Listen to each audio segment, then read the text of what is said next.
All right. So, Chris, we are now live on YouTube. For the people who don't know who you are, a little bit about yourself and what you do. Yeah, I'm the president and founder of Rankings.io, and we help elite personal injury attorneys dominate first page rankings. It's an all SEO agency focused business. We work with the largest PI firms in the country. And since you've posted a little bit online, and I know you're just comfortable talking about revenue numbers, just to get the people's attention. Um, how much did you guys do in revenue? And you also brought up a very interesting point before off of about your client base. Yeah. So we do 400,000 a month, so 400,000 MRR a month, and from 24 clients, and it's all SEO. There's no paid media buys thrown in there. It's just all SEO. So let's unpack that a little bit more. 24 clients. I'm terrible at math. So you're are you focused more then on, like, how are you growing just an SEO account? If you're not stacking services, how are you getting those numbers so big per month off just 24 clients? Yes, that's a really interesting question. So it comes down to attribution. So we really have to understand how much business we're driving to the attorneys and like what the average case value is for each firm. So in the personal injury space, if it's there's kind of this range, and if they're I don't want to call them a settlement firm, but if they're taking every single case and it's like soft tissue, then they're looking for more volume. They're settling it before litigating, and an average case value may be $20,000, $30,000. And or if it's a firm that litigates just the serious injuries, and their case value is worth a lot more, so we don't have to get as many leads for them. But it's really understanding that at the beginning. And then also, one thing that's really interesting in it, for me, I haven't seen any SEO agencies do it like this. So, and a lot of this originates from Blair Enns, pricing creativity, Alan Weiss, value-based fees, some other individuals. But and I've seen you write about this. Like, most people do input or capacity-based billing or hourly Mhm. billing, or they'll do output, which is really common in the SEO space. So they'll say X amount of guest posts, X amount of directories. We do just a fixed fee. So I wouldn't call it a retainer. I'd say fixed fee. And we'll say it's X. And then we can use that budget for whatever we want. So it's truly iterative. So, So meaning, for example, you start by saying, by just understanding their market and what the potential could be from working with you, right? Are you using search volume inputs into that too? Are you doing keyword research basically in the proposal process to say, this is how much we think we can drive? yeah. So Okay. that's a really good question. One of the things that people don't think about when you niche down as hyper focused as us for personal injury. So it's not just legal, it's PI. So there's a lot of improved efficiencies that come with that. And one specifically that's very costly is content. So we work with strategic partners for our content. That way we don't have to staff up and carry that weight when we're ebb and flowing the content production levels. Hmm. But the thing about that is, you know, we can change. We can change. We can order 4 articles 1 month. We can order 20 the next month, and that's a huge advantage. But where I was going with that is, since we're just personal injury, we already have done the research for what keywords drive search traffic. Yeah. We call it a legal sushi doc, kind of internally. When you go to eat sushi, you kind of check mark off your Philly roll or whatever you're going to eat. Well, we have here are the core practice areas. Here's the search volume. Here's the middle of the funnel. Here's the top of the funnel. Here's articles that we need to create to assist our editorial outreach. And that's kind of what we do. But kind of a long-winded way to answer this is it's many things. It's our marketing, because we have to focus on clients that have the revenue to pay for our services. We are very specific. So it's not, hey, let's go work with a law firm. It's not even let's work with a personal injury law firm. It's let's work with Brown and Crouppen in St. Louis, which work with the Gomez firm in San Diego. So our outreach is very customized, very giftology. So just finalizing the pricing. So, for example, you determine their search volume. are you then having to, and you're basically understanding basically how you can impact their top line or their caseload, right? Um, Number one, do you get pushback from them on that, on like the legitimacy of that data? Is that something that they can like comprehend? And then number two, are you saying that I understand what you're selling value based, but are you also kind of positioning yourselves as a lead gen firm as opposed to an SEO firm, or do they understand that they're not paying for the volume, they're paying you based on the value of your service, not based on necessarily the leads that you're going to collect for them, right? Is that a difficult conversation? So it really is a results based conversation. It Yeah. is, how can we generate an ROI? If we were trying to charge these fees and not have an ROI back, we would have massive churn. Right? We wouldn't have any case studies. Our testimonials would be horrible. But I'd say the key difference is our sales cycle is a lot longer. It's not a 1 or 2 call close. It might be 2 or 3 months, and we do a full diagnostic.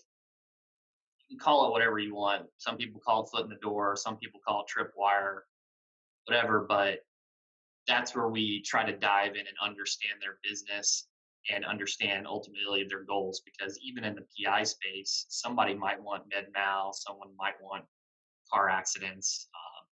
Their focuses are different, but to anchor those prices, it's from the discovery.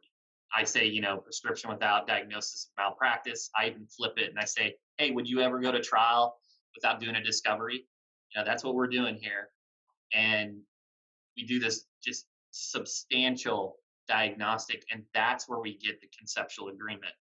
That's where we get them nodding their head. And if we don't get it, we'll do a continuation of it.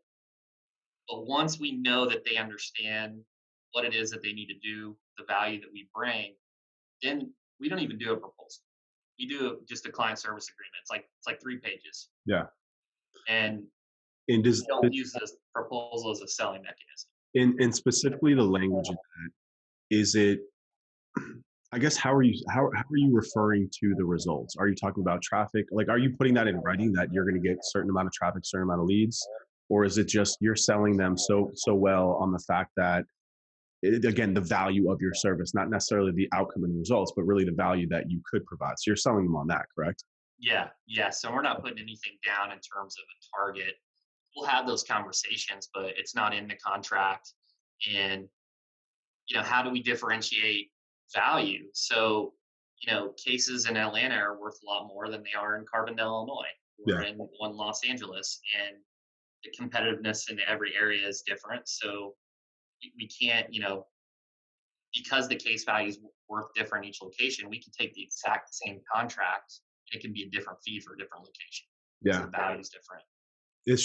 That's really smart. And I think that's key for anyone out there who's thinking about like what I preach in the blueprint is hour space, because to me it's the simplest way to to get off and get rolling.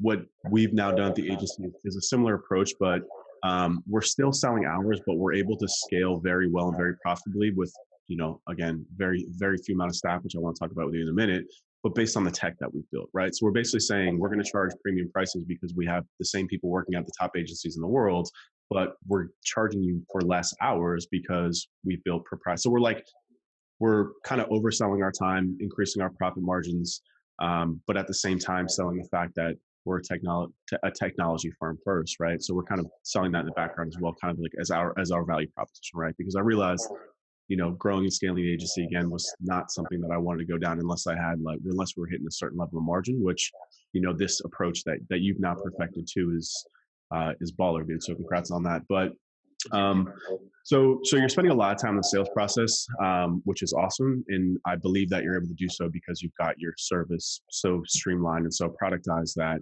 I think I saw somewhere online that you're only carrying 15 staff members. We're at 20 now. 20 now. But yeah, so And, not a ton. and can we talk about that? How are you guys set up internally? Are you guys local? Do you use offshore? I mean, contractors. How are you guys structured internally? Yeah, so totally. So I think this is one of the most interesting conversations for me as an agency owner. It's whether you want to call it accountability chart, your matrix, or traditional or organic. Right now, we're a traditional org structure. So we have a marketing tree, we have a sales tree, but we broke off and we have an account management tree, and that's just, that's post sale. That's our individuals that lead and cross sell, and then we have an operations production function, and that's where all the work gets done. And then we have a final finance and HR. So one of the key things that really helped us was in operations, we have specialized project managers. So we have, a project manager for link building and local SEO that uses strategic partners. So that's why we don't have to carry as much staff, because there's companies that do this. And I know you've said this before too. Like there's tons of these companies. They're all competing up for a certain margin to try to break into that game. I 100% agree with you. It's like starting your own company to capture just such a small amount of margin. So we use these strategic partners. It has advantages because because our orders are so big. I mean, they're $50,000 to $80,000 a month just for guest posts, that we get to see who can deliver, who can scale, who's the best, and we can work with strategic partners that are just, we can balance, we can use multiple for quicker turnaround times, and it really just it's a game changer for us.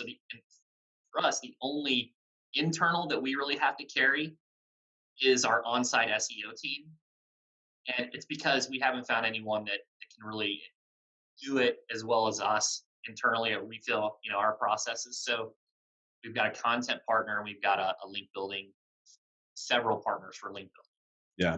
And I think that's super smart. I think you found out what your core competency is and what people are willing to pay you for. And you understand also where, just like you said, it's not even just the cost that you're saving, it's the headaches. Dude, like link building sucks. It sucks. Writing content sucks, especially for attorneys, man. You know what I'm saying? Like it's very difficult. And if you can find someone who's already built that process internally, like, and you can mark up that too and still make money off it. It's not like Yeah. you're work for free. And also too, just the work that can come back from them as well. You know what I'm saying? They Yeah. then Yeah. I was going to say, like, and look, these agencies, they develop relationships over years. It would take me so long to develop these relationships, even with best practices and doing it, by the book. So by using multiple partners, I can use those relationships, and also because our orders are so big, we can get those like bulk pricing discounts that even if our clients went there directly, they would have to pay more. yeah. And just for people watching too, do those links work? Yes. Yes, they work. Yeah. That's another big pushback that I get. Like, so we do some outreach for our, like, the software that we're launching. We're going to do some outreach, but I'm looking at more as like PR. Like I want to get up featured on like resource posts, stuff like that. Like for that, I Yeah. wouldn't post it. But if we're talking about like true SEO links, the site has a good base, like a PR, like an attorney, like they've probably done PR in the past. You know what I'm saying? Like they've probably done advertising. They probably picked up some sort of press.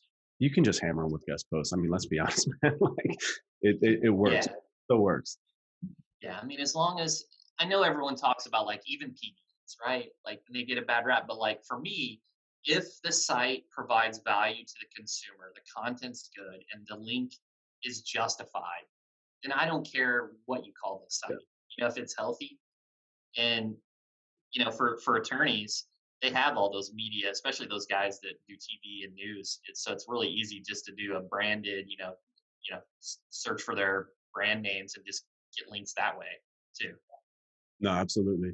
So you said you have currently 24 clients, correct? Yep. In 20 members and 20 staff members. Mhm. And of those 20, how many of those are client facing or working on client accounts? So like non-sales people, I guess. So we got 3 account managers, and then we have our content manager does client face. So he's got a journalism background, so he's taking editorial comments, passing those on to our strategic partner. We have a legal style guide, content style guide for each client that we pass on to our writers. We keep that actively updated. But yeah, so 4. Okay. So you got about 16 people then that are servicing 24 clients. So your clients are getting quite a bit of, like, are you giving clients a lot of FaceTime? Like, are you talking to them on meetings a lot? Is that like a big part? Is that a big part of your service? Yeah, and forgive me. So I should have said we have a VP of client services too. That's just Okay. a stud. Yeah. And he really FaceTimes with our key accounts and kind of he's I wouldn't call him a traditional integrator for like EOS or traction, but he Mhm. is my integrator when it comes to client service. So I can really do more marketing and sales. And I do have a couple accounts that are, just very big and I need to stay close to those, but overall he's on those. Yeah, that's that's funny. Is exactly how I'm set up too. I have somebody who's basically running everything, and allows me to just take a step back and focus on just that marketing and sales. And I Yeah. feel like that's a place where people ask me a lot because I talk about a lot. His name's Caesar, just a tremendously smart dude who's been working with me for a while, but like the agency doesn't go without him because if I have to step back in and do what he's doing, the agency is going to fail. It's like I'm not going to do it past that point in my Yeah. life. And so like how did you find what was his name again? Stephen Willie. How did you find Steven? And like was it a long training process? Did you groom him internally? Because a lot of people are So asking me about how to hire a guy like this. And I'm like, he's been working with me for 6 years now. So, it's I didn't know it at the time. He was my first hire. I didn't know it at the time that I was hiring my unicorn. Um, so when we were set up at the beginning, he worked in the same office as me, literally the desk, like I could touch his desk. So every single call I was on, he just heard it over and over and over and just got immersed in that world. So he had a designer dev background and just eventually, just from hearing it for years, just became, very fluent in SEO without taking like a traditional course or anything like right. Right, or going to a big agency. I think that's the thing that a lot of people struggle with is, we both got like it was the same situation. This guy that. Caesar, this is probably like 6, 7 years ago now. He saw like me posting in like a Facebook group. He happened to be local. He had just quit his job and he was like, I'm looking to make a career change in SEO. Do you mind if I come work for you for free? Mind you, he's like 37 at the time. Yep. So I was like, damn, this dude is going all in. And he's worked with me every single day, sat with me, didn't ask Yeah. for money for 6 months. And then I started paying him. And yeah, so like a lot of people ask me about how to hire someone like that. And I'm like, it's tough. Like it's tough because if you want to go out and grab someone with experience, you're looking at like 120, plus benefits. They might even, if you want them to run the company, they're probably going to want a stake in it too. So I feel like a lot of people who have found a person like that, they've been with them for a while. They're emotionally invested in the business. They care. And Yep. they help build it with you. You know what I'm saying? Yeah, So they totally did. yeah. It's I was I was in Vistage. It's like a CEO advisory board in St. Louis, and we had a speaker. His name was Jack Daly. He came in. He's like this just baller sales guy, and he asked everyone like, who has a recruiting list? Like nobody really did, and he gave the example of Mike Krzyzewski. By the way, I'm not a Duke fan. I'm a UNC fan, but I gotta throw it out there. Anyways, every year, practically all five of his starting players go to the NBA. So he's got to take his best team and like bring in a whole new five. So he's always has this recruiting list. So for us, hiring, especially since we can be a lean and mean team with our project managers, outsourcing strategic partners, we've got a recruiting list. So it's pretty rare that you'll see us even listen Indeed ad do anything like that because we already kind of know and we're nurturing these relationships to try to get these like A players. Yeah. So back to your service, and just I'm assuming that it's very streamlined, very processed. Again, one of the reasons why you're able to focus on marketing and Mm-hmm. sales is because you basically turned your service into a product, right? And even more so because you're working with, again, not even attorneys, but a niche of a niche, right? Yep. That you're pretty much probably doing, I'm assuming, the same thing when it comes to like the core parts of SEO. I mean, you're pretty probably much doing the same thing over, right? Yeah, absolutely. I mean, it's very processized. We do. Everyone's going to ask us, do you offer geographic exclusivity? Yes, we have to, Yeah. right? When we're trying to dominate a market, it it is processized, but we do have an upper level. We call it an elite level package. So on that, we have the non-scalable tactics. So we do roundups occasionally to create content for our clients. Mhm. In fact, if you Google, hire a car accident lawyer, we got a guy that has a page. It's 500,000 Ahrefs traffic value, Mhm. ranks nationwide, and it was from a roundup. So we can't scale those. Yeah. Then we have certain link opportunities. If we're going to pick up a link from I don't want to name names because some of them probably shouldn't, but like some of them are just limited that you can only give to a handful of clients. Mhm. Well, we reserve those for, our higher tier clients. But yeah, everything's processized, legal sushi doc, standard operating procedures for title tags. Not that we can't adjust them for click-through rates, but So when you were before we jumped on too, you were mentioning that you had a couple of upsells for clients. So when you say upsells, is that what you're referring to? You have packages that they can move up? that is the downside with mine. That is the most challenging. So, input, hey, we're not getting the results we need. Well, you need to give us more hours. Let us do more. Let us have more time to work on your campaign. Or output, hey, you're not getting the results. You need more guest posts. You need more content. Or you're doing great. Hey, let's do more content to compound this. Let's, every conversation in those types of models is an opportunity for upsell.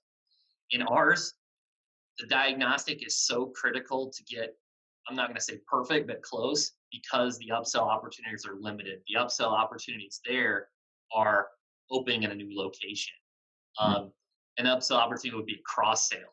And when I say cross sale, I mean to a referral, gotcha. a And, PPC agency, design agency, whatever. and when you say open a new location, you mean you're going to set up an office for them and get it verified? Yeah. So, for example, we've got a client in Houston, attorney Gus. He dominates Houston, and local is one of the main ranking factors is proximity.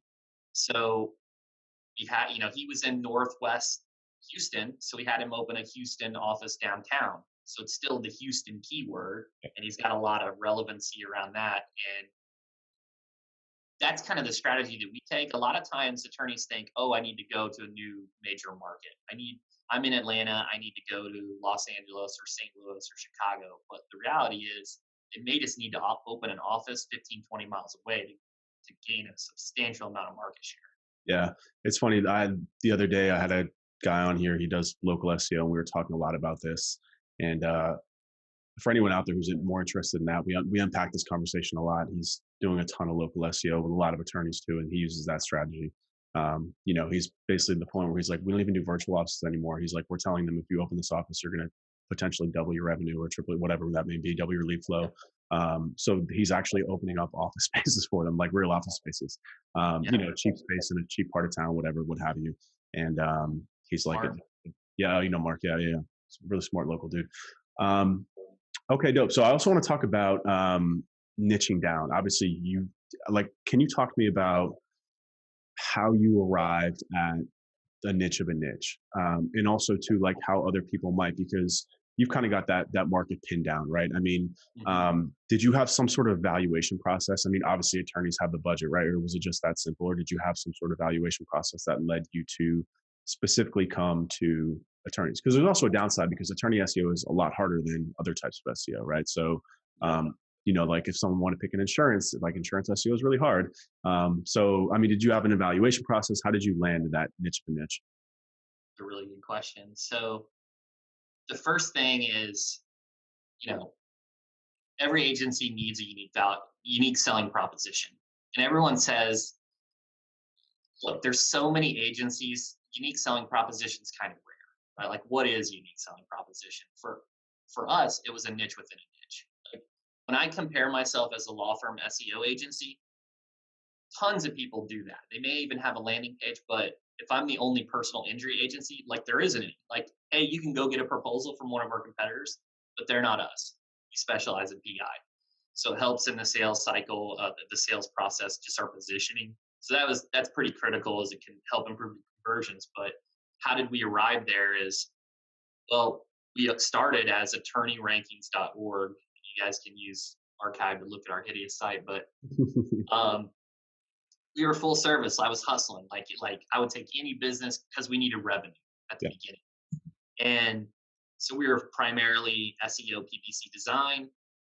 We kept our P&L records really close, and we just realized that design and PPC it's not bringing in a ton of revenue. So I took that step off the cliff kind of approach and just said, all right, we're referring all this out, and we're gonna just do SEO. We did just law firm SEO for a while, and it was a big success because then we could make strategic partners with people that only did PPC. So then there's no threat of poaching when you have to give a referral. It makes it just easier for referral relationships. So by the end of, I would say, the second year doing that, we looked at our data. So I broke it down by practice area, our book of business, like who was generating the revenue. And we found over 70% was personal injury. So Wow. it was like a no brainer for us. And we just referred out that other 30%.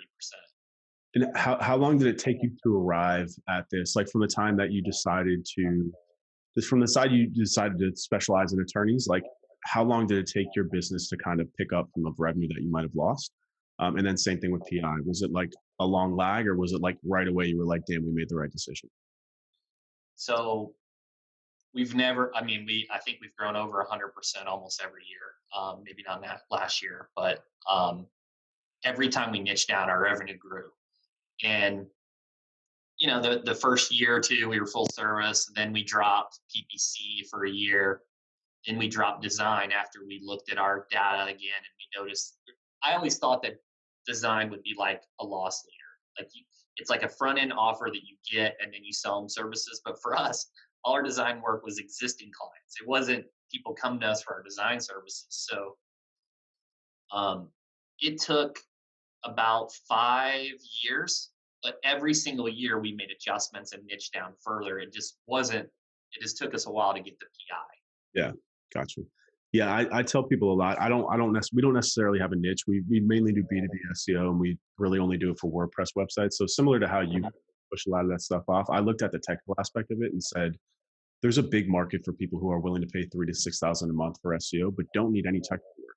Like none. Yep. Like they need like a Yeah. audit, right? So we built our own tool to do like a light technical audit, which allowed me to then cut off that person that was very expensive who needs to do technical SEO, right?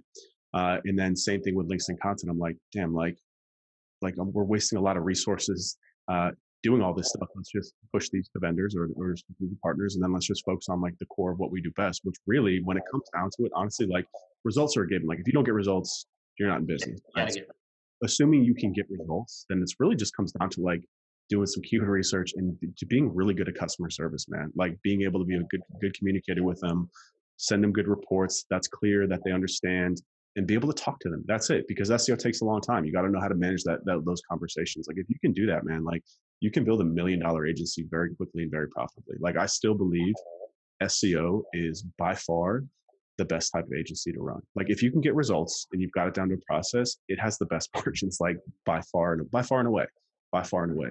Yeah, and So like this current situation, right? I'm telling like I'm telling all of our clients, do you know of any other time in the last or just stopped? Do you think SEO is a good investment right now? Because it's an evergreen strategy. It's and back to what you said, it is. It's warmth and confidence. I got this from my coach, Carl Sakis. And basically, you can be if the clients love you and you're super nice, even if you're not getting the results, you can probably retain them. yeah, for sure. But if you have the warmth and the confidence, it's like you're retaining them, you're growing them. That's where You the just referrals need come in too. You know what I mean? Like when you get results and they like you, they're going to send you their buddies too. You know what I'm saying? That's a good thing about being in your space too, is that lawyers know lawyers, man. You know, Yeah, for sure. lawyers know lawyers for sure. I tell people all the time, so like I said, we don't niche down just because the agency isn't really our focus. It's just people come to me and want to pay me money, so I'm going to take it.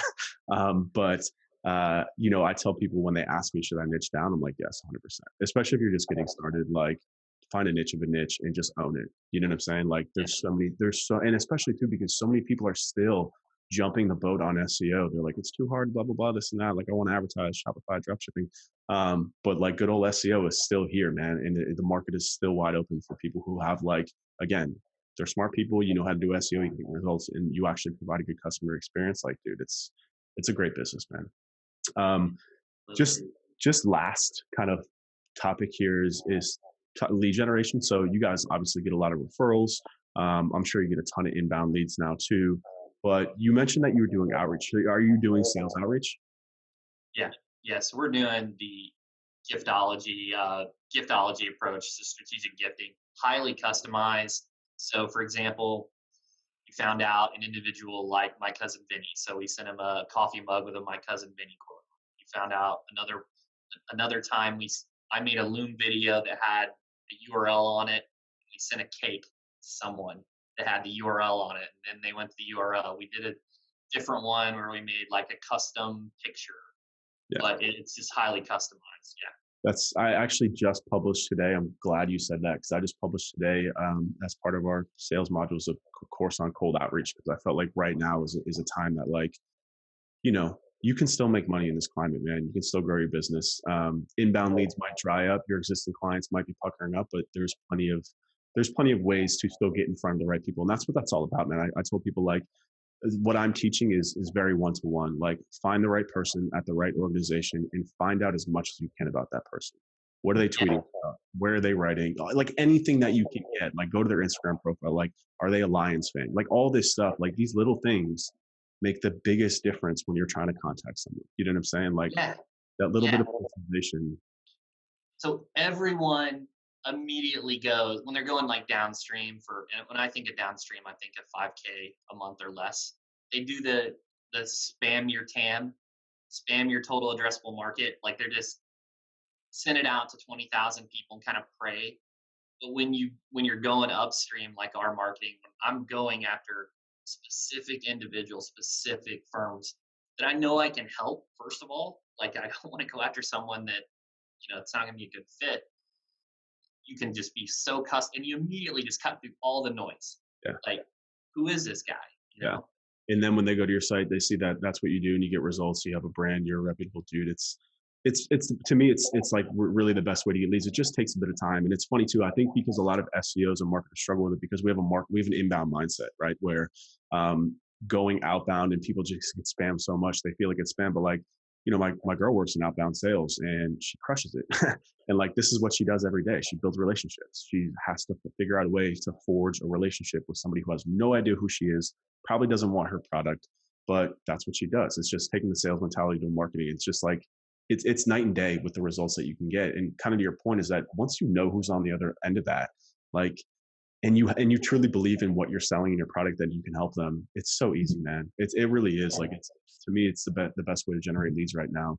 And if you know how to do it right, finding out who that person is, it's not spammy at all. And, like, people oftentimes are happy to hear from you too. Like, it's, you know what I'm saying?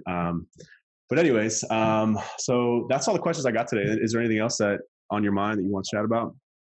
No, it was fun. I think we hit a lot of good ones. I think we could dive in on probably each of these topics Oh, for even sure. more in depth. But yeah, it was fun.